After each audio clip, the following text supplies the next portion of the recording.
আসসালামু আলাইকুম। এই মুহূর্তে ব্রাজিলের সবচাইতে স্ট্রং পজিশন ধরা হচ্ছে লেফট উইং পজিশনকে, কারণ এই পজিশনে এমন কিছু ফুটবলার রয়েছে যারা একজন আরেকজনের পারফেক্ট রিপ্লেসমেন্ট হিসেবে ধরা হয়। এই পজিশনে বিশ্বের অন্যতম সেরা লেফট উইঙ্গাররা রয়েছে, যেমন ভিনিসিয়াস জুনিয়র, মার্টিনেলির মতো ফুটবলাররা এই পজিশনে রয়েছে, আবার রদ্রিগো এই পজিশনটাতে খেলতে পারে। সো ব্রাজিলের এই পজিশনটাকে রিসেন্টলি বেস্ট স্ট্রং হিসেবে ধরা হচ্ছে। ক্লাব এবং জাতীয় দল দুই জায়গাতেই কিন্তু বেস্ট স্ট্রং হিসেবে ধরা হচ্ছে। বাট এখন আপনি যদি এই পজিশনে ব্রাজিলের প্লেয়ারদের জাতীয় দলের পারফরমেন্স দেখেন, তাহলে কি আপনি বলতে পারবেন রিসেন্টলি এই পজিশনটাতে ব্রাজিলের পারফেক্ট কোনো ফুটবলার রয়েছে?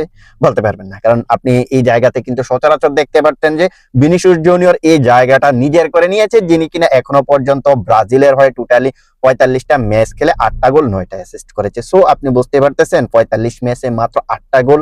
সো আপনি এই জায়গাতে ভিনিসিয়াস জুনিয়র কি পারফেক্ট ফুটবলার বলতে পারবেন? এখন তার রিপ্লেসমেন্ট হিসেবে আপনি যদি এই পজিশনটাতে রিসেন্টলি ধরে নেন, তাহলে অবশ্যই সেটা হচ্ছে মার্টিনেলি।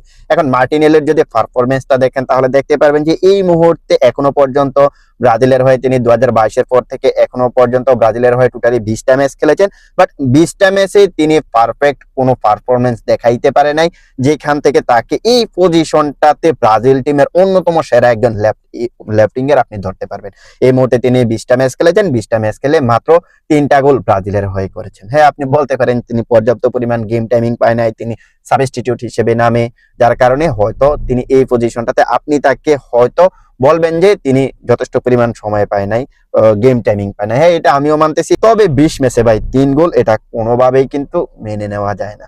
সো সেই অনুযায়ী বিচার করলে এই পজিশনটাতে আপনি পারফেক্ট কোনো ফুটবলারকে এই মুহূর্তে দেখাইতে পারবেন না, যার উপরে আপনি সবচাইতে বেশি ভরসা করতে পারবেন। 2026 বিশ্বকাপে আপনি তাকে তার উপরে ভরসা রাখতে পারবেন। আপনি যদি রদ্রিগোর কথা বলেন, তাহলে তিনি কোনো কোনো সময় জায়গাটাতে লেফট উইঙ্গে খেলে, আবার কোনো কোনো সময় অ্যাটাকিং মিডফিল্ডার, কোনো কোনো সময় আপনার সেন্টার ফরওয়ার্ড হিসেবেও খেলে। সো তাকে আমরা লেফট উইঙ্গার নাই ধরে নিলাম। সো এখন এই দুইটা ফুটবলারকে কিন্তু আমরা লেফট উইং ধরে নিতেছি 2026 বিশ্বকাপের জন্য। সো 2026 বিশ্বকাপে এই দুইটা ফুটবলারকে আসলে ব্রাজিলকে সেই পরিমাণ আশা যোগাইতে পারবে যে না, আমরা এই সাইড দিয়ে এই দুইটা ফুটবলারের কাছ থেকে বেস্ট ভার্সনটা দেখতে পারবো।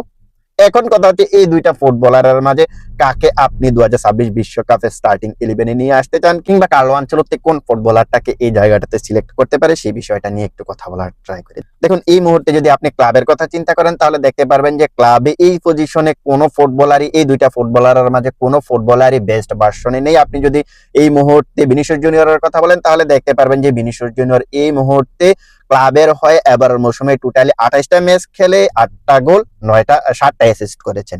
এটা হচ্ছে তার পারফরমেন্স।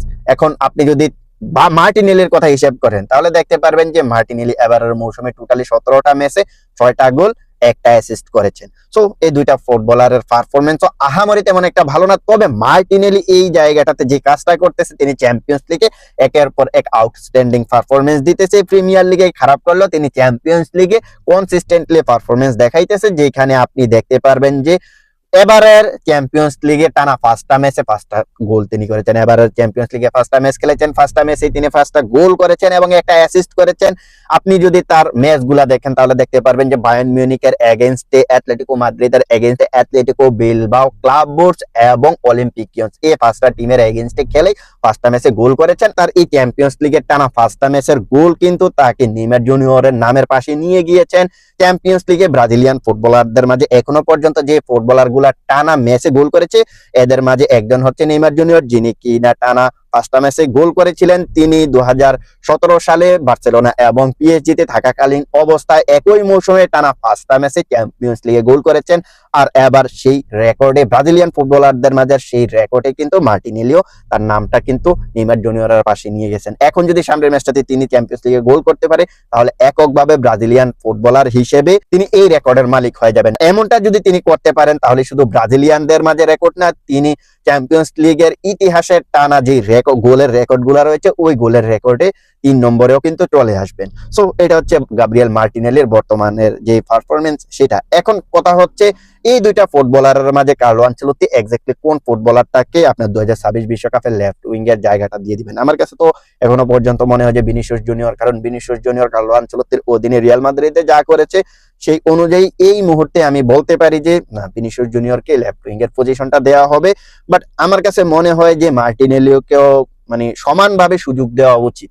ভিনিসিয়াস জুনিয়রকে 1 ম্যাচ সুযোগ দিলে মার্টিনেলিকেও 1 ম্যাচ সুযোগ দেওয়া উচিত, কারণ এই দুইটা ফুটবলারের কোয়ালিটি নিয়ে কোনো সন্দেহ নেই। বাট ব্রাজিল জাতীয় দলে কিছুটা ফ্লপ যাইতেছে। তবে আমার কাছে মনে হয় এই দুইটা ফুটবলার 2026 বিশ্বকাপে অন্তত পক্ষে এবার ব্রাজিলকে হতাশ করবে না, কারণ এদের কিন্তু বিশ্বকাপ খেলার এক্সপিরিয়েন্স অলরেডি হয়ে গেছে, যেখানে আমরা দেখতে পেয়েছি এই দুইটা ফুটবলারই কিন্তু 2022 বিশ্বকাপ খেলেছে। সো এই দুইটা ফুটবলারের এক্সপিরিয়েন্স কিন্তু 2026 বিশ্বকাপে মোটামুটি কাজে লাগতে পারে। সেই অনুযায়ী বলতে চাই, আমার কাছে মনে হয় যে এই দুইটা ফুটবলার অন্তত পক্ষে লেফট উইং এর ওই পজিশনটাতে পারফেক্ট কিছু পারফরমেন্স আমাদেরকে দিবে, যে পারফরমেন্স গুলা থেকে ব্রাজিলকে অন্তত পক্ষে জয় এনে দিতে পারবে, অথবা এই দুইটা ফুটবলার ব্রাজিলকে ওই পজিশন দিয়ে এমন একটা পজিশনে 2026 বিশ্বকাপে নিয়ে যাবে যেখানে আমরা সবসময় ব্রাজিলকে বিশ্বকাপে দেখতে চাই। সো এই ব্যাপারে আপনাদের মতামত কি? এই দুইটা ফুটবলারের মাঝে কোন ফুটবলারকে আপনি লেফট উইং এ দেখতে চান সেটা কমেন্ট সেকশনে জানান।